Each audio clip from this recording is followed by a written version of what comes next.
வணக்கம், செல்லகுமார் பேசுகிறேன். இது செல்வகுமாரின் மீனவர்களுக்கான வானிலை அறிக்கை. அதிகாரப்பூர்வ வானிலை அறிக்கைக்கு இந்திய வானிலை ஆராய்ச்சித்துறை அறிக்கையை பார்க்கும் 2021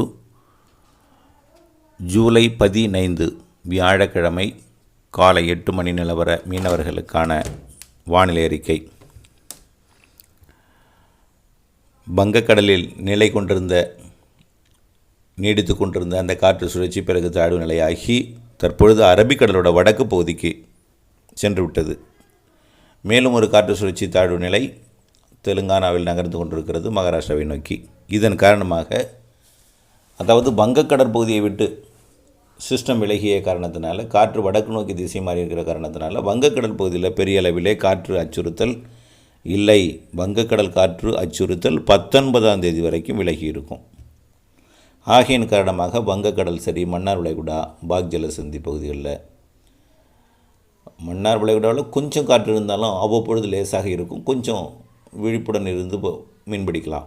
பாக் ஜலசந்தி பகுதிகளில், தமிழக கரையை ஒட்டிய தென்மேற்கு வங்கக்கடல் பகுதியில், தென்மேற்கு வங்கக்கடல் பகுதியிலெல்லாம் பெரிய அளவில் காற்று அச்சுறுத்தல் 19ஆம் தேதி வரைக்கும் இல்லை.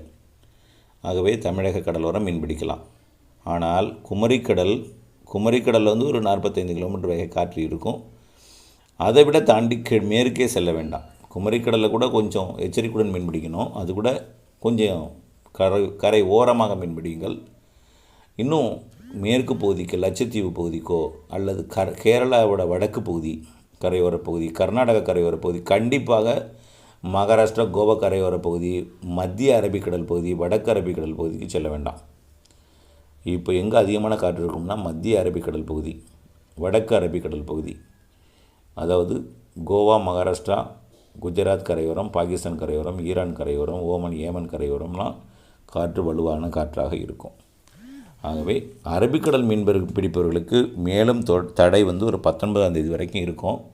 இந்த சிஸ்டத்தால் அடுத்த சிஸ்டம் வரக்கூடிய 20ஆம் தேதி ஒன்று உருவாகிறது. 20ஆம் தேதி ஒடிசா கடலோரம் காற்றழுத்த தாழ்வு பகுதி உருவாகி காற்றை மேலும் ஈர்க்க இருக்கிறது 25, 26ஆம் தேதி வரைக்கும். இதனால் வங்கக்கடலுக்கு தடை விதிக்க நேரிடும் காற்று எச்சரிக்கை காரணமாக 20ஆம் தேதியிலிருந்து 25ஆம் தேதி வரைக்கும். ஆகவே வங்கக்கடலில் ஒரு ஆந்திர கரையை ஒட்டி 45லிருந்து 60 கிலோமீட்டர் வேக காற்றும் வரக்கூடிய 20ஆம் தேதிக்கு மேலே, இப்போ இல்லை, வங்கக்கடலுக்கு 19ஆம் தேதி வரைக்கும் அச்சுறுத்தல் இல்லை.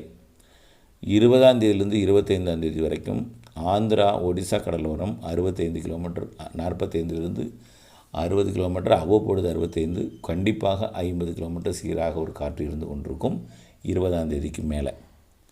மன்னார் வளைகுடா, பாக் ஜலசந்தி, இலங்கை ஒட்டிய கடற்பகுதியிலையும் 45 கிலோமீட்டர் வேக காற்று 20ஆம் தேதிக்கு மேலே இருக்கும். அது வரைக்கும் இருக்காது.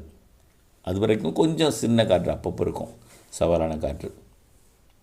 எப்பொழுதாவது தமிழகத்திலிருந்து மழை வந்து அப்படியே கடலை நோக்கி இறங்கும் பொழுது மேற்கிலிருந்து காற்று வரும். அந்த காற்று இருக்கும். அதெல்லாம் எச்சரிக்கையுடன் இருக்கணும் எப்பொழுதுமே. கடலில் வந்து அறவே இல்லை என்று காற்று சொல்ல முடியாது. வெப்பநிலை அதிகரிக்கும் பொழுது காற்றழுத்த தாழ்வு, அதாவது என்ன சொல்கிறேன்னா, வெப்பச்சலன மழை பெய்யும் பொழுது காற்று மேலே எழுந்த காற்று கீழே இறங்கி அழுத்தம் குறைவான பகுதியை நோக்கி வேகமாக பயணிக்கும். அந்த காற்று தரையிலிருந்து கடலை நோக்கி இருக்கும். அந்த காற்று இருக்கும். பொதுவாக 19லிருந்து கடலில் தொடர்ந்து வீசக்கூடிய காற்று இல்லை. 19க்கு மேலே 20லிருந்து 25 வரை வங்கக்கடலுக்கு எச்சரிக்கை வரலாம். அரபிக்கடலில் தொடர்ந்து 25ஆம் தேதி வரைக்கும் எச்சரிக்கை நீடிக்கும். அரபிக்கடலில் மீன்பிடிக்க செல்வது என்பது சவால், கடினம், தடை விதிக்கப்பட்டிருக்கும். கண்டிப்பாக கர்நாடகா, வடக்கு கேரளா, கோவா, மகாராஷ்டிரா கரையோரம், குஜராத் கரையோரம்லாம் கண்டிப்பாக தடை நீடிக்கும். கேரளாவோட தெற்கு முனையில் வேணால் குமரிக்கடலை விட்டு மீன்பிடிக்கலாம். அதுவும் 19ஆம் தேதி வரைக்கும் தான். அதுக்கப்புறம் தடை வந்துவிடும். 19லிருந்து 20லிருந்து 25 வரை. தொடர்ந்து இணைந்திருங்கள். மீனவர்களுக்கான எச்சரிக்கையை தினசரி கேட்டு திட்டமிட்ட மீன்பிடி தொழில் இறங்குங்கள். நன்றி.